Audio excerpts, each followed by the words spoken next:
ஆண் பெண் குடும்ப வாழ்க்கை தான் சிறந்தது என்று தேர்வு செய்தார்கள். ஏன் தெரியுமா? குடும்ப வாழ்க்கை என்பது முதியவர்களுக்கு பாதுகாப்பு, குழந்தைகளுக்கு பாதுகாப்பு, பெண்களுக்கு பாதுகாப்பு, ஏன் ஆண்களுக்கும் கூட பாதுகாப்பு. இந்த மாதிரி ஒரு பாதுகாப்பான சமூகத்தில் மட்டும்தான் சட்டம் ஒழுங்கு நிலைநாட்டப்படும். சமுதாய சீரழிவு இல்லாமல் நிபந்தனையற்ற பாசத்தோடு இந்த குடும்பம் தலை துவங்கி தொடர்ந்து வந்து கொண்டே இருக்கிறது. இதை நாம் உடைக்க வேண்டும் என்று நினைத்தால், இதைவிட நல்லதொரு வாழ்க்கை முறையை கண்டுபிடித்து கொண்டு உடைத்தால் பரவாயில்ல. இப்போ லிவிங் டுகெதர்னு சொல்கிறீங்களே, உங்களுக்கு தெரியுமா? லிவிங் டுகெதரில் ஒருத்தனுக்கு ஒரு புள்ள பிறந்தா அதுக்கு பேர் இல்லெஜிட்டிமேட் சைல்டுன்னு பேர். கல்யாணம் பண்ணி ஒரு புள்ள பிறந்தா அது லெஜிட்டிமேட் சைல்டு. இதுக்கு எல்லா விதமான சொத்துரிமையும் உண்டு, அதுக்கு ஒன்றும் கிடையாது. 1000 காரணங்களை சொல்ல முடியும் என்னால். அப்படி இருக்கும்போது எவனோ சொல்கிறத கேட்டுக்கிட்டு சின்ன சின்ன காரணங்களுக்காக இந்த குடும்ப உறவுகளை உடைத்து கொண்டு ஒருவராக வெளியேறுவது குறைய வேண்டும் என்பதற்காக இதனை பதிவு செய்கின்றேன். ஆணாதிக்கம் இருக்கக்கூடாது என்பதில் மாற்று கருத்து இல்லாதவன், பெண்ணுரிமையை பற்றி நான் PhD முடித்தவன். நான் சொல்கிறேன் இந்த குடும்ப உறவுகள் அவசியம்னு. ஏன் அப்படி சொல்கிறேன்னா, நீங்கள் யோசித்து பாருங்கள், நிபந்தனையற்ற அன்புங்கிறது எங்கேருந்து கிடைக்கும்? நான் இது இன்னும் உங்களுக்கு புரிகிற மாதிரி சொல்கிறேன்.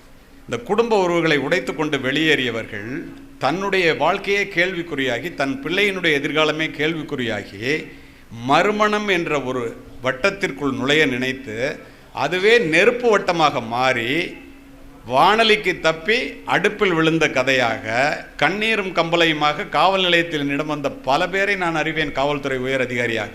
இதெல்லாம் ஏன் அமெரிக்காவில் பேசி முடிச்சுட்டு நான் இங்கே வர்றேன், பேசி முடிக்கும்போது நடந்ததையும் பேசி முடிச்சுட்டு வரும்போது நடந்ததையும் சொல்கிறேன். ஹூஸ்டன்கிற ஒரு நாட்டில் பேசினேன், அதில் ஆங்கிலேயர்களும் இருந்தாங்க.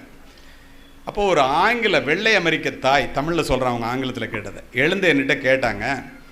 ரொம்ப ஆர்வமாக கவனமாக குண்டூசி விழுந்தால் கூட சத்தம் கேட்குற மாதிரி கேட்குறீங்க. நல்லது ஒரு கூட்டத்தை ஏற்பாடு செய்தவர்களுக்கு நன்றி. அதனால் இந்த இடத்துல அந்த அம்மா என்கிட்ட கேட்டாங்க, அமெரிக்காவுக்கு இந்தியாவிலேருந்து வர்ற எல்லாரும் ஒழுக்கமாகவும் உன்னதமானவர்களாகவும் கடுமையான உழைப்பவர்களாகவும் பெற்றோர்களை பேணி பாதுகாப்பவர்களாகவும் இப்படிலாம் இருக்காங்களே சார், எப்படி சார் இது சாத்தியம்? எங்கள் பிள்ளைங்க அந்த மாதிரி இல்லையே, என்ன காரணம் அப்படின்னு கேட்டாங்க. நான் சொன்னேன், அடுத்த நொடி சொன்னேன், உலகத்திலேயே தனக்காக சொத்து சேர்க்காத அப்பாவும் தனக்காக சமைக்காத அம்மாவும் இந்தியாவை தவிர எந்த நாட்டிலும் இல்லை. We are living for the next generation அப்படின்னு சொன்னேன். அப்படியா சார், எங்களால் அது முடியாது சார் அப்படின்ட்டு உட்காந்துருச்சு. ஏன்னா 18 வயசானா இருக்கிற வீட்டுக்கு நீ மேஜர் ஆகிட்டா போய் வேலை சம்பாரிச்சு இருக்கிற வீட்டு சொல்கிறாமா யார் அப்பம் பிள்ளைகிட்ட சொல்லுவோம். அந்த மாதிரி நாடுகளை நான் இது வரைக்கும் 27 நாடுகளில் உரை நிகழ்த்தவன் எல்லாத்தையும் பார்த்துருக்கேன். 18 மணி நேரம் பயணம் ரிட்டன் ஆகி வர்றோம். பெண்கள் மாநாட்டுக்கு போயிட்டு ஒரு 4 பெண்கள், இந்திய பெண்கள், தமிழக பெண்கள் உட்பட 4 பேர் வந்தாங்க. என்ன அடையாளம் கண்டுட்டு அங்கேருந்து வந்து பேசினாங்க. நான் என்னுடைய மனைவியை அறிமுகப்படுத்தி வைத்தேன். உங்கள் மாநாட்டில் என்ன விசேஷம்னு கேட்டேன். ஆண்கள் புரிந்து கொள்ள வேண்டும், பெண்களும் தெரிந்து கொள்ள வேண்டும். அவங்க உடனே சொன்னாங்க, சார் ஒரு நல்ல செய்தி இருக்குது அப்படின்னாங்க. என்னன்னு கேட்டேன். அவங்க சொன்னதை அப்படியே சொல்கிறேன். மேலை நாட்டு பெண்கள் மாநாட்டு தலைவியினுடைய நடை உடை பாவனைகளை, ஹைஹீல் செருப்பு, லிப்ஸ்டிக்கு, நுனிநாக்கு ஆங்கிலம் இதெல்லாம் பார்த்து நம்மவர்கள் வியந்து போய் பார்த்து கொண்டிருக்கும் போது மாநாட்டு தலைவி இந்திய பெண்கள் எங்கே இருக்கிறாங்கன்னு கேட்டுட்டு எங்கிட்ட வந்தாங்க. அவங்க ஆங்கிலத்தில் சொன்னதை நான் அவங்ககிட்ட தமிழில் சொல்கிறேன் சார்னு அவங்க என்கிட்ட சொல்கிறாங்க, உங்களிடம் நாங்கள் தோற்று போய்விட்டோம். எப்படி எங்கள்கிட்ட நீங்கள் தோற்று போனீங்கன்னு நான் கேட்டேன்.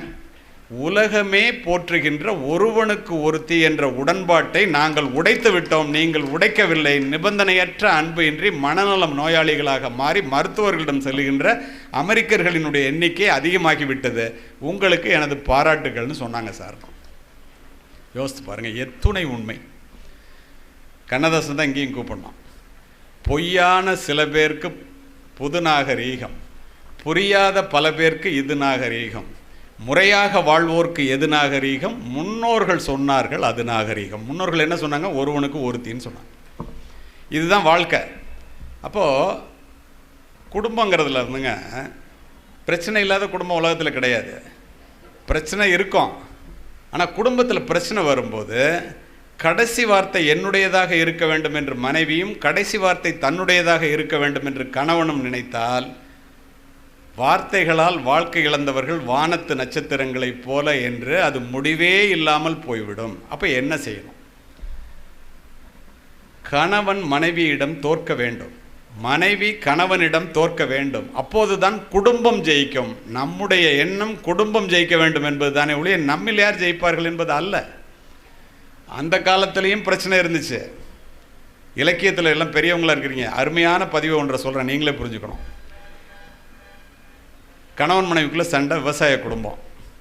கணவன் சாப்பிடாம கோவத்தோட வயலுக்கு போயிடுறான். இலக்கிய பதிவு நான் சொல்லுவது சற்று கூட விரசமில்லாத பதிவு. அதனால் இந்த காவல்துறை அதிகாரியான நான் பெரியவர்கள் இருக்கின்ற இடத்திலே குடும்ப நன்மை கருதி பதிவு செய்கின்றேன். அங்கேருந்து படிங்க. அங்கேருந்து வர்றான், எப்படியாவது இந்த பொண்டாட்டிகிட்ட திரும்ப சண்டை போட்டு நம்ம தான் நியாயம்னு சொல்லி உணர்த்தணும்னு வர்றான். இவன் ஒரு முடிவோடு இருக்கான். குழந்தை அழுவுது, தொட்டியில் போட்டு ஆடிட்டு இருக்கான். வந்தவுடனே கேட்குறான், ஏண்டி குழந்தை அழுவுதுங்கிறான். தெரியலங்கிறான். நீ அடிச்சியா அப்படிங்கிறான். வம்பிழுக்கணும்ல. உடனே அவள் சொல்கிறா, ஐயோ உன் பிள்ளைய நான் அடிக்கலை, நீ வேணால் கன்னத்தை பாரு, என்னுடைய விரலெல்லாம் பதிஞ்சிருக்கான்ட்டு. அதை எப்படி தெரியுமா சொல்கிறா? யாரும் அடிக்கவில்லை, ஐவிரலும் பதியவில்லை, தானே அழுகின்றான், தம்பி துணை வேண்டுமென்று. சண்டையே முடிஞ்சு போச்சு. கணவன் மனைவிக்குள்ளே சண்டை வந்தால் மன்னிப்பு கேட்கணுங்கிற அவசியம்லாம் இல்லை. சாப்பிட வாங்கன்னு மனைவி கூப்பிட்டா நீ சாப்பிட்டியாம்மான்னு கணவன் கேட்டால் சண்டை முடிஞ்சு போச்சு. இது இல்லாமல் each has got what the other has not, each complete the other and completed by the அதர்பாங்க. ஒருவருக்கு இல்லாதது ஒருவரிடம் இருக்கின்ற காரணத்தினால் இயற்கையாக இரண்டு பேரும் இணையும் போது அது முடிவு பெறுகிறது, நிறைவு பெறுகிறது என்பதுதான் வாழ்க்கையினுடைய தத்துவமே. இதை நாமும் புரிந்து கொள்ள வேண்டும், நம்முடைய பிள்ளைகளுக்கும் சொல்ல வேண்டும். வள்ளுவர் என்ன சொல்றார்? உடம்போடு உயிரிடை என்ன மற்றென்ன மடந்தையோடு எம்மிடை நட்பு. உடம்புக்கும் உயிருக்கும் உள்ள நட்பு என்னவோ அது தாண்டா கணவன் மனைவி உறவுங்கிறார். குறுந்தொகையில் ஒரு அற்புதமான பாட்டு, தமிழறிந்த வாதியார்கள் ஆசிரியர்களை நான் பார்க்கின்றேன். யாயும் ஞாயும் யாராகியரோ எந்தையும் நுந்தையும் எம்முறை கேளிர், யானும் நீயும் எவ்வளி அரிதும் செம்புல பெயர் நீர் போல அன்புடை நெஞ்சம் தாம் கலந்தனவே. இது பாடல். பொருள் என்ன தெரியுமா? செம்மண் நிலத்தில் மழை பெஞ்சிச்சுன்னா சிகப்பு கலரு தண்ணியும் சேர்ந்து சிகப்பாக ஓட, அதை திரும்ப பிரிக்க முடியாதுல்ல. கணவன் மனைவின்னு நீ தேர்வு பண்ணி திருமணத்தின் மூலம் இணைந்து விட்டால் அந்த பிரிக்க முடியாத மண்ணும் தண்ணியும் மாறிட உன்னோட வாழ்க்கைன்னு சொன்னவன் தமிழன் 2000 வருஷத்துக்கு முன்னாடி. அடிதாங்கும் அளவு இன்றி அனலன்ன வெம்மையால் கடியவே கணங்குழாய் ஆங்கோர் காட்டுள் துடியடி கயந்தலை குலுங்கிய சின்னீரை பிடி ஊட்டி பின் உண்ணும் களிறு. இது கலித்தொகை பாட்டு. இதில் அர்த்தத்தை மட்டும் சொல்கிறேன், ஆச்சரியப்படுவீங்க. களிறுனாக்க ஆண் யானை, பிடின்னா பெண் யானை. 2 யானை கணவன் மனைவி, ஆண் யானையும் பெண் யானையும் தண்ணி இல்லாமல் கோடை காலத்தில் ஓடுது. உயிரே போயிடும் போல் இருக்குது. காணல் நீரை தண்ணியை நினச்சி ஓடி ஓடி சாக போகிற சூழ்நிலைக்கு வந்துடுச்சு. ஒரு குட்டையில் தண்ணி கொஞ்சம் இருக்குது, ரெண்டும் போகுது. ரெண்டும் துதிக்க வைக்குது. எது சாப்பிடுதோ அது அதான் உயிரோடு இருக்கும், இன்னொன்று செத்துரும். தண்ணி குறையவே இல்லை, ரெண்டும் துதிக்க வச்சுருக்கேன். ஒருவர் மீது ஒருவர் வைத்திருக்கின்ற அன்பை ஆண் யானையும் பெண் யானையும் பார்த்துவிட்டு அது 2 கண்ணில் தண்ணீர் வருது. அதற்கு அப்புறம் கூட பிடி ஊட்டி பெண் யானைக்கு ஊட்டி விட்டுத்தான் மீதம் இருந்ததை களிறு உண்டது. 2000 வருஷத்துக்கு முன்னாடி சொல்லியிருக்கான். ஒரு மனைவியை கணவன் எப்படி பார்த்துக்கணும் நினச்சி பாரு. எத்தனை பேர் நாம் மனைவியை இப்படி பார்த்து கொள்கிறோம்? பார்த்து கொள்ள வேண்டும் என்பதற்காக இந்த பதிவு. மாதா மரிக்கின் மகன் நாவின் நற்சுவை போ, தாதா எனில் கல்வி தான் அகலும், ஓதி உடன் வந்தோர் மரிக்கின் தோல் வழிபோம், மனையாளந்தோ இவை யாவும் போன்று. என்ன அர்த்தம்? அம்மா செத்து போனால் வாய்க்கு ருசியாக சாப்பாடு கிடைக்காதான், அப்பா செத்து போனால் படிப்பை தொடர முடியாதான், கூட பிறந்தவன் செத்து போனால் வலிமை போயிடுமா, மனைவி செத்து போனால் இது எல்லாமே போயிடுமா. அவன் என்ன சொல்கிறான் அடுத்தது? நீரின் அருமை கதிரில் தெரியும், நிலத்தின் அருமை பயிரில் தெரியும், பணத்தின் அருமை வறுமையில் தெரியும், படிப்பின் அருமை அறிவில் தெரியும், தந்தையின் அருமை பண்பில் தெரியும், தாயின் அருமை அன்பில் தெரியும், மகனின் அருமை நேசத்தில் புரியும், மகளின் அருமை பாசத்தில் புரியும், மனைவியின் அருமை இவை அனைத்திலும் தெரியும். ஆனால் அவள் இறப்பிற்கு பின்பே இந்த ஆண்களுக்கு புரியும். நினச்சி பாருங்கள். இருக்கும்போதே மனைவியை கொண்டாட வேண்டும் என்பதற்காக நம்முடைய மூத்தவர்கள் என்னவெல்லாம் சொல்லி சென்றிருக்கிறார்கள் என்று. இப்படிப்பட்ட குடும்பங்கள் இருந்தால் வீடு நன்றாக இருக்கும், நாடு நன்றாக இருக்கும், பிள்ளைகள் நன்றாக இருப்பார்கள். நான் பேச ஆரம்பித்து 50 நிமிஷம் இருக்குது, இன்னும் 10 நிமிஷம் இருக்குது. எனக்கு கொடுக்கப்பட்ட நேரம் 1 மணி நேரம். இப்போது நல்ல குடும்பம் வேணும்னு சொல்லிட்டு பேசிட்டேன். அறிவுள்ள பிள்ளைகள்னு சொன்னேனே, அது என்ன? பிள்ளைங்க அறிவாக இருக்கணும் அப்படின்னு எல்லாரும் ஆசைப்படுறோம். ஆனால் எல்லா பிள்ளைகளும் அறிவாக இருக்கா? ஏன் இல்லை? ஆங்கிலத்தில் சொல்லுவாங்க, being a positive role model is the fastest and most powerful way to teach children because children do not hear your words as deeply as they feel your ஆக்ஷன்ஸ்மா. தமிழில் சொல்லணும்னா, இந்த பிள்ளைங்கள்லாம் நீங்கள் சொல்கிறத கேட்காதான், ஆனால் நீங்கள் செய்கிறத செய்யுமா. நம்ம என்ன நினச்சிக்குவோம், நம்ம எப்படி வேணாலும் இருக்கலாம், ஆனால் நம்ம 200 மார்க் வாங்கணும், நான் புத்தகத்தையே தொட மாட்டேன், ஆனால் நீ படிக்கணும், நான் ஒழுக்கமாக இருக்கணும் இல்லையா, நீ ஒழுக்கமாக இருக்கணும். இப்படி சொல்லி சொல்லி வளர்த்து நம்ம கற்பனையில் என்ன நினச்சிக்கிறோம், நம்ம எப்படி இருந்தாலும் நம்ம சொல்கிறத பிள்ளைங்க கேட்கணும். 35 ஆண்டுகள் காவல்துறை உயரதிகாரியாக பணிபுரிந்த நான் இன்று நாடறிந்த பேச்சாளனாக இருக்கிறவன் உங்களுடைய நலன் கருதி இந்த புத்தக திருவிழாவை ஒன்றை பதிவு செய்கிறேன். நீங்கள் பேசுகிறத சொல்கிறத பிள்ளைங்க செய்யாது, செய்கிறத தான் செய்யணும். ஒரே ஒரு நொடியில் உங்கள்கிட்ட நிரூபிக்க என்னால் முடியுங்கிற. எப்படி தெரியுமா? All parents please rice up your right hand. எல்லா பெற்றோர்களும் உங்களுடைய வலது கையை தூக்குங்க. எல்லோரும் தூக்கிட்டீங்க, வெரி குட். அப்படியே வச்சுருங்க ஒரு நிமிஷம். இது எதுக்காக தூக்க சொல்லியிருக்கேன்னா, நீங்கள் சொல்கிறத கேட்காது, செய்கிறத தான் செய்யணுன்னு. Please touch your forehead, நெத்தியை தொடுங்க, ஆள்காட்டி வரலால. Please touch your nose tip, please touch your cheek, அப்படியே கையை வைங்க. யாரும் எடுக்கக்கூடாது. ப்ளீஸ் டச் யுவர் சீக்குன்னு கன்னத்தை தொட சொன்னேன். நான் தொட்டது முகவாயை தொட்டேன். நீங்கள் அத்துணை பேரும் நான் செய்ததைத்தான் செய்தீர்களை ஒழிய சொன்னதை ஒருத்த கூட செய்ய. அப்படியே குமிஞ்சிட்டா போல செய்தல் தான் பிள்ளைகளினுடைய மூல குணம். குழந்தை பிறக்கும் போதிலிருந்துங்க, நீங்கள் சிரிச்சிங்கன்னா அது சிரிக்கும், நீங்கள் அழுதிங்கன்னா நீங்கள் அழுவும், நீங்கள் குடிச்சிங்கன்னா அவன் குடிப்பான், நீங்கள் கெட்ட வார்த்தை பேசுனீங்கன்னா அவன் கெட்ட வார்த்தை பேசுவான், நீங்கள் பொய் பேசுனீங்கன்னா அவன் பொய் பேசுவான். இதில் எக்ஸப்ஷன்ஸ் இருக்கலாம், அது வேறு. இதிலேருந்து என்ன தெரியுது, நம்ம எப்படி இருக்கிறோமோ அப்படி தான் பிள்ளை இருக்கிறோம். அது மட்டுமல்ல நண்பர்களே, மிகப்பெரிய உளவியலாளர் மேடம் ஜெனி கோல் என்பவர் பதிவு செய்கிறார். புள்ள பிறக்கும்போது என்ன நினச்சிக்கிட்டு பிறக்குது அப்படிங்கிறத அப்பா அம்மாவுக்கு சொல்கிற மாதிரி அதை அப்படியே பதிவு செய்கிறார். புள்ள பிறக்கும்போது சொல்லுதான், என்னுடைய வருகையை இந்த பூமி பந்து உற்று நோக்கி கொண்டிருக்கிறது, என்னுடைய வருகையை இந்த உலகமே எதிர்பார்த்து கொண்டிருக்கிறது. ஏன் தெரியுமா? நாளை நான் எப்படி இருப்பேனோ அப்படித்தான் இந்த உலகமும் இருக்கும். என்னுடைய வாழ்க்கையை இந்த உலகத்திற்கு ஒரு கொடையாக வளர்த்திடுங்கள். அம்மா அப்பாட்ட சொல்லுதான், ஒரு சுமையாக வளர்த்து விடாதீர்கள்.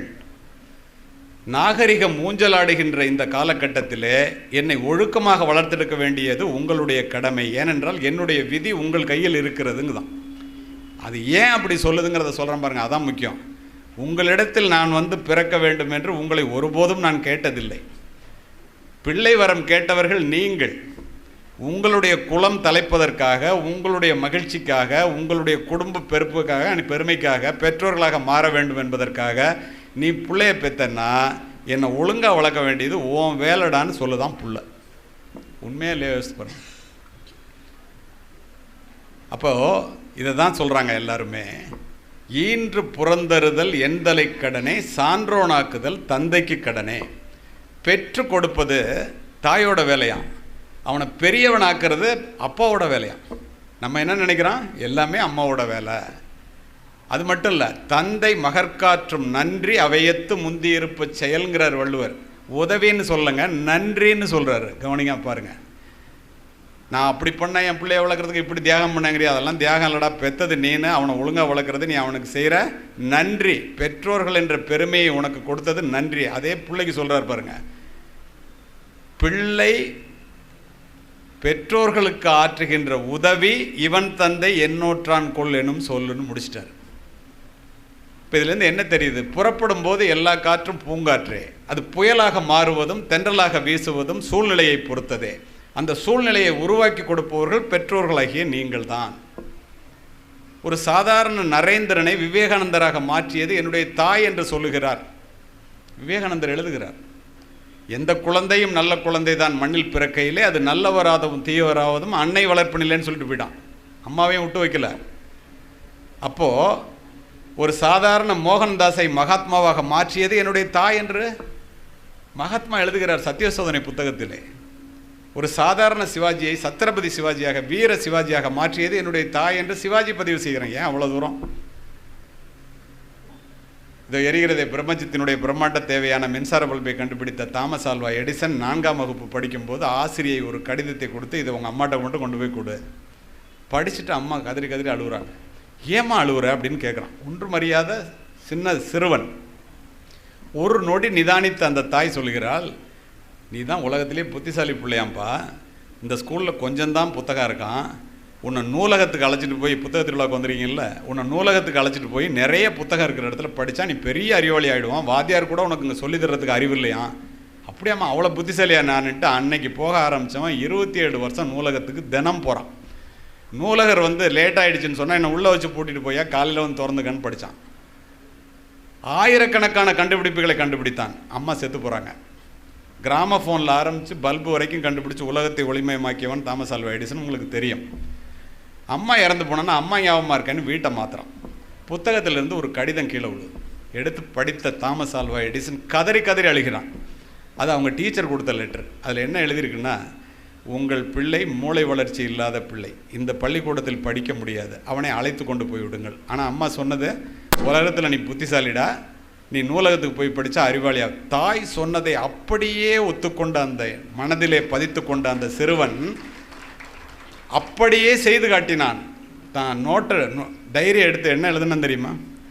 உலகத்திலேயே முட்டாளாக பிறந்த என்னை உலகத்திலேயே மாபெரும் அறிவாளியாக மாற்றியது படிக்காத என்னுடைய ஏழை தாயே என்று எழுதினான். நினைச்சு பாரு, ஒரு அம்மா நினைச்சா ஒரு பிள்ளையை எப்படி உண்டாக்க முடியும்? குடும்பம் தான் பிள்ளைகளினுடைய முதல் வகுப்பறை. பெற்றோர்கள் தான் பிள்ளைகளினுடைய முதல் ஆசிரியர்கள். Parents R the first teachers and teachers are the second parents. பெற்றோர்கள் மரத்தினுடைய வேர்களை போன்றவர்கள், பிள்ளைகள் அதிலே பூத்து குலுங்குகின்ற பூக்களை போன்றவர்கள். வேர்களின் பலத்தை பொறுத்தே பூக்களின் வசீகரம் அமையும். வேர்கள் பட்டு போனால் பூக்கள் கொட்டிப்போம். Spending time with children is more important than spending money on them. என்ன அர்த்தம்? பெற்றோர்கள் பிள்ளைகளுக்கு கொடுக்கக்கூடிய மிகப்பெரிய சொத்து அந்த பெற்றோர்கள் பிள்ளைகளிடம் செலவு செய்கின்ற நேரம். பால் தெரிந்து போவது பாத்திரத்திற்கு தெரியாது என்பதை போல பிள்ளைகள் கெட்டு போய்விட்டார்கள் என்பதை கடைசியாக தெரிந்து கொள்பவர்கள் பெற்றோர்களாகத்தான் இருக்கின்றீர்கள். காரணம், நீங்கள் அவர்களோடு நேரம் செலவு செய்வதில்லை. பிள்ளைகளுக்கு அதிகமாக சொத்து சேர்த்து வைத்து விட்டு போகின்ற பெற்றோர்களை விட பிள்ளைகளுக்கு சிக்கனமாக வாழ கற்றுக் கொடுத்து விட்டு போகின்ற பெற்றோர்கள் மேன்மையானவர்கள் என்பதை காவல்துறை அதிகாரியாக பலமுறை பார்த்துவிட்டேன். வெற்றி பெறுவதில் மட்டும்தான் மகிழ்ச்சி என்று சொல்லாமல் மகிழ்ச்சியாக இருப்பதுதான் வெற்றி என்று பிள்ளைகளுக்கு சொல்லித்தாருங்கள். பெற்றுக்கொள்வதில் மட்டும்தான் மகிழ்ச்சி என்று சொல்லாமல் விட்டுக் கொடுப்பதில் மகிழ்ச்சி இருக்கிறது என்று பிள்ளைகளுக்கு சொல்லித்தாருங்கள். விட்டு கொடுப்பவர்கள் கெட்டு போனதில்லை, கெட்டு போனவர்கள் விட்டு கொடுத்ததில்லை. பிள்ளைகளுக்கு முன்னால் கவலைப்படாதீர்கள். கவலைப்படுவதனால் ஒரு மனிதன் ஒரு முளத்தை நீட்டவோ குறைக்கவோ முடியாது என்று வேதம் சொல்லுகிறது. வாழ்க்கை என்றால் 1000 இருக்கும், வாசல்கள் தோறும் வேதனை இருக்கும், வந்த துன்பம் எதுவென்றாலும் வாடி நின்றால் ஓடுவதில்லை, எதையும் தாங்கும் இதயம் இருந்தால் இறுதி வரைக்கும் அமைதி நிலைக்கும். பிள்ளைகளுக்கு சொல்லித்தாருங்கள். எந்த பிள்ளையா தற்கொலை பண்ணிக்கிதான் பாருங்க. யார் சொல்றது? நீங்கள் தானே சொல்லணும். மார்க் குறைச்சுவாங்கன்னா என்ன? 10 முறை கீழே விழுந்த பிள்ளையை முத்தமிட்டு தூக்கிய தாய், நீ 9 முறை எழுந்தவள் தானே என்று ஆறுதல் கூறினாலாம். அப்படி இருக்க வேண்டும் உங்களுடைய ஆறுதல் பிள்ளைகளுக்கு. ஒரு பிள்ளையும் தோற்று போகாது. ஒழுக்கத்தை சொல்லி 2 நிமிடத்திலே முடிக்கின்றேன். ஒழுக்கத்தை உருவாக்கி வளர்ப்பதுதான் கல்வியினுடைய தலையாய குறிக்கோள். இந்த புத்தக வாசிப்பினுடைய தலையாய குறிக்கோள். ஒழுக்கத்தை தராத கல்வியும் விளைச்சலை தராத வயலும் வீணானது. கல்வியின் பயன் அறிவு, அறிவின் பயன் பண்பாடு, பண்பாட்டின் பயன் ஒழுக்கம். தனி மனித முன்னேற்றத்தும் இந்த சமுதாயத்தினுடைய வளர்ச்சியும் தனி மனித ஒழுக்கத்தின் பால்பட்டது. நீ சமுதாய வீதியிலே கைவீசி நடக்கும்போது நீ மட்டும் தனியாக நடப்பதாக ஒருபோதும் நினைத்து விடாதே. 5000 ஆண்டுகள் மரபார்ந்த இந்த இந்திய தேசத்தினுடைய பெருமையும், பல்லாயிரம் ஆண்டுகள் பழமை வாய்ந்த தமிழகத்தினுடைய பண்பாடும், நம்முடைய மூதாதையர்களினுடைய தியாகமும், பெற்றோர்களினுடைய ஒழுக்கமும், அது மட்டுமல்ல நண்பர்களே, ஆசிரியர்களினுடைய அறிவுரையும், உங்களுடைய ஒழுக்கமும் உங்களுடனே கூட வருகிறது என்பதை ஒருபோதும் மறந்து விடாதீர்கள். அப்படிப்பட்ட தேசத்திற்கு சொந்தக்காரர்கள் நாம். மேக்ஸ் முல்லர் சுற்றி பார்த்துட்டு சொன்னான் ஒரு தடவை, if India is dead the world is dead much பிஃபோர்னா. இந்தியா மரணிக்குமானால் அதற்கு முன்னால் இந்த உலகம் மரணித்திருக்கும். அப்படி பண்புள்ளவர்கள் இந்தியாவிலே வாழ்கிறார்கள் என்று சொன்னவன் ஆங்கிலேயர். இதை ஏன் சொன்னேன் தெரியுமா? 2 மாதத்துக்கு முன்னால் 10 பாத்திரம் தேய்ச்சி தன்னுடைய பிள்ளையை என்ஜினியராக்கி கணவனை இழந்த விதவை தாய் இருக்கிற சொத்தில் பாதியை விழுத்து, கதை இல்லைங்க நிஜம், தன்னுடைய பிள்ளையை கொண்டு போய் வேலை வாங்கி கொடுத்து சிங்கப்பூரில் சேர்க்குறான். 2 வருஷம் வந்தான், 2 வருஷம் பேசினான், 4 வருஷத்துக்கு அப்புறம் பேச்சே இல்லை. அம்மாவுக்கு வயசாகிடுச்சு, என்ன பண்ணுறதுனே தெரியல. நம்பரை தேடி பிடிச்சி வாங்கி பேசுகிறாங்க. எல்லா அம்மா அப்பாவும் சொல்கிற மாதிரி, எப்போ ஒரு கல்யாணம் பண்ணிக்கிடா, பேர பிள்ளையை பார்த்துட்டு செத்து போகிறேங்கிறாங்க. நான் சொல்கிறத நீ கேட்குறதா இருந்தால் தான் வருவேங்கிறான். நான் கல்யாணம் பண்ணிக்கிறேன், நான் சொல்கிறத நீ கேளுங்க, என்னன்னாலும் சொல்கிறேன்டா. பிள்ளை பாசம் கண்ணை மறைக்கிறது, பெத்த பிள்ளை உங்களுக்கு தெரியும் தானே, பெத்த மனம் பித்து பிள்ளை மனம் கல் வந்துடுறான். இந்த வீட்டை வித்துருங்கிறான், இருக்கிற நிலத்தெல்லாம் வையுங்கிறான். எங்கே போய் கொண்டிருக்கிறது தமிழ்நாடு என்பதை பாருங்கள், எங்கே போய் கொண்டிருக்கிறது இந்தியா என்பதை யோசியுங்கள், நாம் எங்கே போய் கொண்டிருக்கிறோம் என்று பாருங்கள். ஒழுக்கத்தின் காரணமாக சொல்லுகிறேன், மற்றவற்றில் அல்ல. வந்த உடனே எல்லாத்தையும் விற்று பணத்தை கொடுங்குறான், வாங்கிக்கிறான். கூட பிறந்த அண்ணன் சொல்கிறேன், ஏன்டி வீட்டை விற்கிற, செத்து போனேன்னாக்கா போட்டு அழுவுறதுக்கு இடம் வேணும் இல்லை, சொன்னதை அப்படியே சொல்கிறேன். விசாரித்த வழக்கு, இல்லை என் புள்ள என்னை சிங்கப்பூருக்கு அழைச்சிட்டு போகிறான், அங்கே போனால் கல்யாணம் பண்ணிக்குவான், பேர பிள்ளையை பார்த்துக்குவாங்கிறான். காலையில் அழைச்சிட்டு வர்றாங்க 7:30 மணிக்கு திருச்சி விமான நிலையத்துக்கு. 7:30 மணிக்கு ஏர்போர்ட்டில் உட்கார வச்சுட்டு உள்ளே போய் டிக்கெட் எடுத்துகிட்டு வரேன், உட்காருங்கிறான். உள்ளே போய் டிக்கெட் எடுக்கலாமா சிங்கப்பூருக்குன்னு கூட அந்த அம்மாவுக்கு தெரியாது, பேதை பணம். உட்கார வச்சுட்டு போனவன் 12:30 மணி ஆகிடுச்சு, வரல. மணிராஜன் ஒரு இன்ஸ்பெக்டர் என்கிட்ட வேலை பார்த்தவர், சிசிடிவியில் பார்க்குறாரு. ஒரு அம்மா 5 மணி நேரமாக உட்காந்துருக்கு, எல்லா விமானமும் வந்துடுச்சு, எல்லா விமானமும் போயிடுச்சு. ஏர்போர்ட் ஆஃபீஸர்கிட்ட போய் சொல்கிறாரு, என்ன 5 மணி நேரமாக உட்காந்துருக்கு, அசையாமல் உட்காந்துருக்கு அந்த அம்மான்ட்டு. ஒரு காஃபி வாங்கிட்டு 2 பேரும் போகிறாங்க. அந்த அம்மா சொல்லுது, நான் பசி தாங்கிக்குவேன்ப்பா, கூட்டம் அதிகமாக இருக்கும் போல் இருக்குது டிக்கெட் எடுக்கிற இடத்துல. எப்படி நம்புது பாருங்கள் அந்த அம்மா. புள்ள பசி தாங்க மாட்டான், அவனுக்கு கொண்டு போய் கொடுங்க. உன் புள்ள பேர் என்னன்னு கேட்குறாங்க, சண்முக சுந்தரம்ங்கிறாங்க. போய் பார்க்குறாங்க, அவன் 11:30 மணிக்கு சிங்கப்பூர்லேயே போய் இறங்கிட்டான், அம்மாவை ஏமாற்றிட்டான். தான் ஏமாற்றப்பட்டோம் என்பதை தெரிந்த பிறகு அந்த தாய் ஒரு ஆட்டோ எடுத்துகிட்டு திருச்சிக்கும் புதுக்கோட்டைக்கும் போகிற வழியில் வீடு, எப்படி தன் உயிரை மாய்த்து கொண்டாள் என்றால் நீங்கள் தாங்க மாட்டீர்கள். தாயிலிருந்து தான் தலைமுறை தொடங்குகிறது. ஒவ்வொரு தாயும் ஒரு வரலாறு. தலைமுறை மாற்றத்தை உருவாக்கக்கூடிய தகுதி பெற்றவள் இந்த உலகத்தில் தாய் மட்டுமே. மாதா வயிறெறிய வாழா ஒரு நாளும் என்கிறார் வாரியார். மாதாவை ஒரு நாளும் மறக்க வேண்டாம் என்கிறது உலக நீதி. அன்னையும் பிதாவும் முன்னறி தெய்வம் என்கிறது கொன்றை வேந்தன். யார் இல்லை என்றால் இந்த உலகத்தில் நீ பிரவேசித்திருக்கவே முடியாதோ, யாரை இழந்து விட்டால் நீ திரும்ப பெற முடியாதோ, அவளுடைய பெயர் தானடா தாய் என்று பதிவு செய்கிறார் விவேகானந்தர். 10 மாதம் உன்னை சுமந்து புரண்டு படுத்தால் கூட உனக்கு வலிக்குமே என்று, உனக்கு வேண்டியதை உண்டு தனக்கு வேண்டியதை வெறுத்து, நீ பிறப்பதற்கு முன்பே உனக்காக இறைவனிடத்திலே வேண்டிய ஒரே ஒரு உன்னதமான ஜீவன் இந்த உலகத்திலேயே உண்டென்றால் அது உன்னை பெற்ற தாயை தவிர யாரும் இல்லை. யோசித்து பாருங்கள், எவ்வளோ நெகிழ்ச்சியாக கேட்டுடுறீங்கன்னு பார்க்கும்போதே எனக்கு தெரியுது. என்னுடைய நல்ல குணங்கள் எல்லாவற்றுக்கும் காரணம் என்னை பெற்றெடுத்த தாயே என்று பதிவு செய்கிறான் ஆபிரகாம் லிங்கன். என்னுடைய தாயினுடைய காலடியிலே தான் சொர்க்கம் இருக்கிறது என்கிறார் நபிகள் நாயகம். உண்டாக்கி பால் ஊட்டி வளர்த்த தாயை உமையவள் என்று உணர்கிற உணர்ச்சி கட்டீர் என்கிறான் பாரதி. தாயை போற்றி வீழ்ந்தவனும் இல்லை, தாயை தூற்றி வாழ்ந்தவனும் இல்லை. கண்ணை விளக்காக்கி கையை தொட்டிலாக்கி இரத்தத்தை பாலாக்கி வளர்ப்பவள் அல்லவா தாய். ஓலை குடிசையிலே ஒழுகும் மழை நீரை குழந்தை மேல் படாமல் காப்பதற்காக ஒவ்வொரு தாயும் தன்னுடைய உடலை கூடாரமாக்குகிறாள். நாம் நனைந்திருப்போம் மழை நீரால் அல்ல, தாயினுடைய கண்ணீரால். நீங்கள் யோசித்து பாருங்களேன், வீட்டிலே சோறு சுவையாக இருந்தால் நீங்கள்லாம் சாப்பிடுவீங்க, அப்பாலாம். சோறு நன்றாக இருந்தால் பிள்ளைங்கள்லாம் சாப்பிடுவீங்க. சோறு மிச்சம் இருந்தால் மட்டுமே உன்னை பெற்ற அம்மா சாப்பிடுவாள். வெளியில் போய்விட்டு வீட்டிற்கு வருகின்ற பிள்ளை மழையில் நனைந்து வந்தால் கொடை எடுத்துகிட்டு போயிடக்கூடாதா அப்பா, ஓரமாக ஒதுங்கி இருந்துட்டு வரக்கூடாதா அண்ணன். பெற்ற தாய் தன் பிள்ளையினுடைய நனைந்த தலையை முந்தானையால் துவட்டி, இந்த பாழாய் போன மழை என் பிள்ளை வெளியிலே போகும்போதா பேச வேண்டும் என்று மழையே திட்டுவாள். அப்படிப்பட்ட நாடு இது. ஆனால் எங்கே போய் கொண்டிருக்கின்றோம்?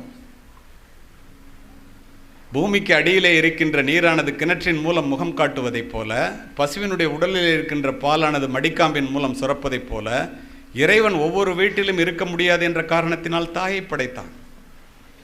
இதை புரிந்து கொள்ள வேண்டியது நாம், சொல்ல வேண்டியது பிள்ளைகளுக்கு நாம். பெற்றோர் உறவு கூட பாதிக்கப்பட்டு போய் கொண்டிருக்கிறதை நான் பார்க்கின்றேன். அம்மாவை மதிக்காமல் அப்பாவை மதிக்காத பிள்ளைகள் என்ன பிள்ளைகள்? அச்சம் உள்ளடக்கி அறிவகத்து இல்லா கொச்சை மாந்தரை பெறுதலின் அக்கூடி எச்சமற்று ஏமாந்து இருத்தல் நலம்னா. அம்மா அப்பாவை மதிக்காத, ஒழுக்கம் இல்லாத, பொய் பேசுகிற, திருடுற தப்பான பிள்ளைய ஒரு அம்மா அப்பா பெற்று எடுக்கிறத விட அந்த அம்மா அப்பா பிள்ளையே இல்லாமல் இருக்கிறது நல்லதுரா நாட்டுக்கும் வீட்டுக்குன்னு 2000 வருஷத்துக்கு முன்னாடி சொன்னவன் தமிழன். செய்ய வேண்டியது நாம் தானே. கோடிக்கணக்கான யூதர்களை கொன்று குவித்த ஹிட்லர் கூட 2ஆம் உலகப் போருக்கு பின் தன்னைத்தானே துப்பாக்கியால் சுட்டு கொண்டு இறக்க வேண்டும் என்று நினைத்த போது தன் தாயினுடைய புகைப்படத்தை வைத்து மார்பிலை அணைத்தபடி துப்பாக்கியால் சுட்டுக்கொண்டு நாற்காலியிலே சரிந்து கிடந்தான் என்கிறது வரலாறு சொல்லும் உண்மை. ஏன் அவ்வளவு தூரம் இதை சொல்லி முடிக்கின்றேன்? இதை கேட்பவர்கள் யாரும் தாயை புறந்தள்ள மாட்டீர்கள், தாயை கொண்டு போய் முதியோர் இல்லத்திலே சேர்க்க மாட்டீர்கள். தாய்க்கு வேண்டிய மரியாதையை நீங்கள் கொடுப்பீர்கள், உங்களுக்கு வேண்டிய மரியாதையை உங்கள் பிள்ளைகள் கொடுப்பார்கள். இந்த தமிழ் மண்ணிலே, தஞ்சை மாவட்டத்திலே, பூம்புகார் நகரத்திலே பட்டினத்தார் சோழ பேரரசனுக்கே கடன் கொடுக்கும் அளவிற்கு பணக்காரர், காதருந்த ஊசியும் வாராதுகான் கடைவழிக்கே என்ற ஒற்றை வரி தந்த ஞானத்தால் தன்னுடைய சொத்துக்கள் அத்துணையின் முதலே எறிந்துவிட்டு துறவு கோலம் போனுகிறார். கதை இல்லைங்க, நிஜம். எவ்வளோ அமைதியாக கேட்குறீங்க. மனைவி மறிக்கின்றால் கவலைப்படவில்லை, மக்கள் மறிக்கின்றார்கள் கவலைப்படவில்லை, பெற்ற தாய் வந்து நிற்கின்றாள். நடந்த கதை, நிஜ சம்பவம், அப்படியே பதிவு இருக்கிறது. தமிழ் மண்ணிலே தாயே துறவு வேண்டாம் என்று சொல்லிவிடாதே. நீ எதற்காக மறுக்கிறாய், என்னை மறிக்கிறாய் என்பதை நான் உணர்வேன். நான் ஒரே பிள்ளை உனக்கு ஈமக்கிரியை செய்யாமல் இந்த பட்டினத்தான் சத்தியமாக பூம்புகார் நகரத்தை விட்டு போக மாட்டான். இது சத்தியம் என்று சத்தியம் செய்து கொடுத்தவர் பூம்புகார் நகரத்திலே சத்திரத்திலே தங்கி பிச்சை எடுத்து உண்டார். தன் தாயினுடைய இறப்பு செய்தியை கேட்டவுடன் பதறியடித்து சுடுகாட்டிற்கு ஓடி வந்த பட்டினத்தார் பச்சை வாழை மட்டையிலே தாயினுடைய உடலை வைத்து உருகி 10 பாடல்களை பாடினார். நான் ஒரு 4 மட்டும் உங்களுக்கு சொல்கிறேன், நேரம் கருதி. தமிழ் நல்லா புரிஞ்சுக்கிறீங்க. இந்த கள்ளக்குறிச்சி, இந்த விழுப்புரத்தை பார்த்து நான் வியந்தது என்னென்னா, தமிழினுடைய சிறப்பு இந்த ழகரத்தை ஒழுங்காக உபயோகிப்பவர்கள் இந்த கள்ளக்குறிச்சி விழுப்புரத்திலே தொடர்ந்து இருப்பதை நான் காவல்துறை அதிகாரியாக விழுப்புரத்தில் இருக்கும்போதே பார்த்து வியந்தவன். அதனால தான் பாட்டை சொல்லிட்டு பொருள் சொல்ல வேண்டாம்னு நினைக்கிறேன். 2 திங்களாய் அங்கமெல்லாம் நொந்து பெற்று பைகளென்ற போதே பரிந்தெடுத்து செய்ய 2 கைப்புறத்திலேந்தி கனகமுளை தந்தாளை எப்பிறப்பில் காண்பேனினி பெற்று வளர்த்து பாலூட்டி சீராட்டி வளர்த்த தாயே, செத்துப்பேட்டிய ஒன்றை மாதிரி அம்மாவை நான் இந்த உலகத்தில் இனிமேல் எப்போ பார்க்க போகிறேன். முந்தி தவம் கிடந்து 300 நாளளவும் அந்தி பகலாய் சிவனை ஆதரித்து தொந்தி சரிய சுமந்து என்னை பெற்ற தாயார் தனக்கோ எரிய தளல் மூட்டுவேன். அம்மா மேலே எப்போ நான் நெருப்பு வைப்பேன்? வட்டிலிலும் தொட்டிலும் மார்மேலும் தோல்மேலும் கட்டிலிலும் வைத்தென்னை காதலித்து முட்டச்சிறகலிட்டு காப்பாற்றும் தாய்க்கோ விறகலிட்டு தீ மூட்டுவேன். விறகுல கூட நெருப்பு வைக்க முடியாதுரா என்னலங்கிறார். யார் சொல்கிறா? துறவி. அது மட்டும் இல்லை, அரிசியோ நான் இடுவேன் ஆத்தாள் தனக்கு வரிசையிட்டு பார்த்து மகிழாமல். அம்மா பிள்ளைய கொஞ்சுறாங்களா? நம்ம எல்லாரையும் அப்படி தானே கொஞ்சுனாங்க. ருசியுள்ள தேனே அமிர்தமே செல்வ திரவிய பூமானே என்று அழைத்த தாய்க்கு அள்ளி இடுவது அரிசியோ கொள்ளிதனை வைப்பேனோ கூசாமல். முன்னை இட்டத்தி முப்புறத்திலே பின்னை இட்டத்தி தென்னிலங்கையில் அன்னை இட்டத்தி அடிவயிற்றிலே என்று ஒரு துறவி கதிரனினார். இன்று நடப்பது என்ன தெரியுமா? அப்பா அம்மா 2 பேரும் பிள்ளைய அமெரிக்காவுக்கு அனுப்புகிறாங்க. ஒரே நிமிடத்திலே முடிப்பேன். நீங்கள் எவ்வளோ நேரம் வேணாலும் பேசுகிற சூழ்நிலையில் கேட்குற நிலையில் இருக்கீங்க. அடுத்து ஒருவர் பேச வேண்டும், அதனால் சொல்லுகிறேன். அமெரிக்காவில் போய் இருக்கான். படிக்க வச்ச அப்பா படுக்கையில் படுத்துட்டாரு. ஃபோன் பண்ணுறது கூட இல்லை. புள்ள மேலே கவலை. வாடா அப்படின்னு அம்மா கூப்பிட்றாங்க, வரல. அங்கே போய் ஒரு கல்யாணத்தை பண்ணிக்கிட்டான். பொண்டாட்டி சொல்கிறத கேட்குறான். படிக்க வச்சு வளர்த்த ஆளாக்கி அம்மா அப்பாவை மறந்துட்டான். பாடம் படிப்பதற்கு பண உதவி செய்த சித்தப்பா பேசுகிறார். செத்துப்போ போகிறாரா, கொல்லி வைக்கிறதுக்காவது வருவியோ வரமாட்டியான்னு. இப்போ என்னால் வர முடியாதுங்கிறான். ஏன்னா மனைவி சொல்கிறா, இப்போ நீ போக முடியாது, பிள்ளைங்களுக்கெல்லாம் பரிச்சை நேரம், லீவு போட்டால் ப்ரொமோஷன் போயிடுங்கிறான். வரல, செத்து போயிடுறாரு. ஊரே சேர்ந்து திட்டுது. 1 வாரம் வைங்க, நான் வந்து கொல்லி வைக்கிறேங்கிறான். செத்ததுக்கப்புறமும் நிம்மதியாக விடலை. நிஜ சம்பவத்தை சொல்லிகிட்டு இருக்கேங்க. 4 நாள் கழித்து வர்றான், கொல்லி வைக்கிறான். பெரிய வீடு. அம்மா கோவத்தில் அவன்கிட்ட பேசலை. வந்த உடனே சொல்கிறான், ரொம்ப இந்த இவ்வளோ பெரிய வீட்டில் நீ இருக்க வேண்டாமான்னு. அந்த பேதை மனம் சொல்லுகிறது, பரவாயில்ல அப்பா இறந்து போயிட்டான், போட்டுவிட்டாங்க, அதுதான் கோவத்தில் ஏதோ வராமல் இருந்துட்டான் போல இருக்குது, பொண்டாட்டி பேச்சை கேட்டுட்டு இப்போ நம்ம இந்த வீட்டில் இருக்க வேண்டாங்கிறான், நம்மளை அமெரிக்கா அழைச்சிட்டு போவான், அமெரிக்காவை பார்க்கலாம், பேர பிள்ளைங்களெல்லாம் பார்க்கலாம் அப்படின்னு அந்த பேதை மனம் எண்ணுகிறது. அவன் சொல்கிறான், 2 கோடி ரூபாய்க்கு விற்றுட்டோமா, அதனால் இந்த வீட்டில் நீ இருக்க முடியாது, உன்னை முதியோர் இல்லத்துக்கு அழைச்சிட்டு வந்து விட்றேன்னு கதற கதற காரில் அழைத்து கொண்டு 50,000 ரூபா பணத்தை கொடுத்து, நிறைய பேர் கண்ணை துடைக்கிறீங்க நான் பார்க்குறேன், முதியோர் இல்லத்தில் விட்டுட்டு கண்ணாடியை கூட இறக்காமல் போகிறான். 18 மணி நேர விமான பயணம் போய் அங்கே இறங்குறான். பொண்டாட்டிக்கு என்ன வேணுமோ பிள்ளைங்களுக்கு என்ன வேணுமோ வாங்கிட்டு போகிறான். காலையில் சாப்பிடும்போது ஸ்வீட் வைங்கிறான். அப்போ தான் ஞானோதயம் பிறந்த மாதிரி. தமிழ்நாட்டு பொண்ணு அங்கே இருந்தவள தான் கல்யாணம் பண்ணிக்கிறான். இல்லை துக்க வீட்டில் ஸ்வீட் சாப்பிடக்கூடாதுங்கிறார். கருமாதியெல்லாம் முடிச்சுட்டு வந்துட்டான், நீ ஏன் துக்க வீடுங்கிறார். இல்லை, துக்கம் நடந்து இன்னும் 24 மணி நேரம் கூட ஆகலை, நீ விமானத்தில் வரும்போதே உங்கள் அம்மா முதியோர் இல்லத்தில் இறந்துட்டாங்க. அப்படியே சரிஞ்சு உட்கார்றான். கண் கெட்ட பின் சூரிய நமஸ்காரம். பட்டினத்தார் என்ன செய்தார், இன்றைய பிள்ளைகள் என்ன செய்கிறார்கள்? முதுமையிலே நிறைவான வாழ வேண்டும் என்றால் 40 வயது 50 வயதிலிருந்து 60 வயதுக்கு மேலே நமக்கு தேவையான பொருளை சேர்த்து வைத்த கற்றுக்கொள்ளுங்கள். பெரியவர்கள் அத்துணை பேரும் அறம் சார்ந்த வாழ்க்கையாக இருக்கும்போது இருந்த நிலை பொருள் சார்ந்த வாழ்க்கையாக மாறிப்போன பிறகு இல்லை. இதை புரிந்து கொள்ள வேண்டியது உங்களுடைய கடமை. இந்த மக்கள் அத்தனை பேரையும் சாதனையாளர்களாக மாற்றணுன்னு தேடி சோறு நிதந்தின்று பல சின்ன சிறு கதைகள் பேசி மனம் வாடி துன்பமிக உழன்று பிறர் வாட பல செயல்கள் செய்து நரை கூடி கிடப்பருவம் மீதி கொடும் கூற்றுக்கு இறையென பின் மாயும் பல வேடிக்கை மனிதரைப் போல் வீழ்வேன் என்று நினைத்த அம்பர் பாரதி. பிறந்தோம் வளர்ந்தோம் சாப்பிட்டோம் கல்யாணம் பண்ணிட்டோம் செத்து போய்ட்டோன்னு இல்லாமல் ஏதேனும் சாதிக்க வேண்டும் என்றால் புத்தக திருவிழாவிற்கு வந்து புத்தகங்கள் வாங்கினால் மட்டும் பத்தாது, வாங்கப்பட்ட புத்தகங்கள் வாசிக்கப்பட வேண்டும். அரங்கத்தில் நுழையும் போது இத்துணை காலியான சேர்கள் இருக்கிறதே என்று நினைத்து கொண்டு என்னுடைய பேச்சினுடைய வலிமை என்ன, அது ஒழுங்காக இருந்தால் இந்த அரங்கம் நிறைய வேண்டும் என்று நினைத்தேன். அரங்கம் நிறைந்து நூற்றுக்கணக்கான பேர் அமர்ந்திருக்கிறார்கள். தமிழுக்கு தாய் தமிழுக்கு நன்றி. அமைதி பார்த்த உங்கள் அத்தனை பேருக்கும், மேடையை அலங்கரித்த PA ஜெனரல், DRO, RDO, வாய்ப்பு கொடுத்த கலெக்டர் அத்தனை பேருக்கும் நன்றி சொல்லுகின்றேன். தொடர்ந்து gratitude is the mother of all வெர்ச்சுஸ்மா சிசாரா ரோமன் பெயர் குமரன் என்ற தாசில்தார் தொடர்ந்து என்னை அழைத்து கொண்டே இருந்தார். நான் பார்த்தது கூட இல்லை. அவருக்கும் என்னுடன் வந்து இதுவரை வந்த பாஸ்கர் என்ற டெப்டி தாசில்தார் அவர்களுக்கும் நன்றி கூறி விடைபெறுகின்றேன். நன்றி.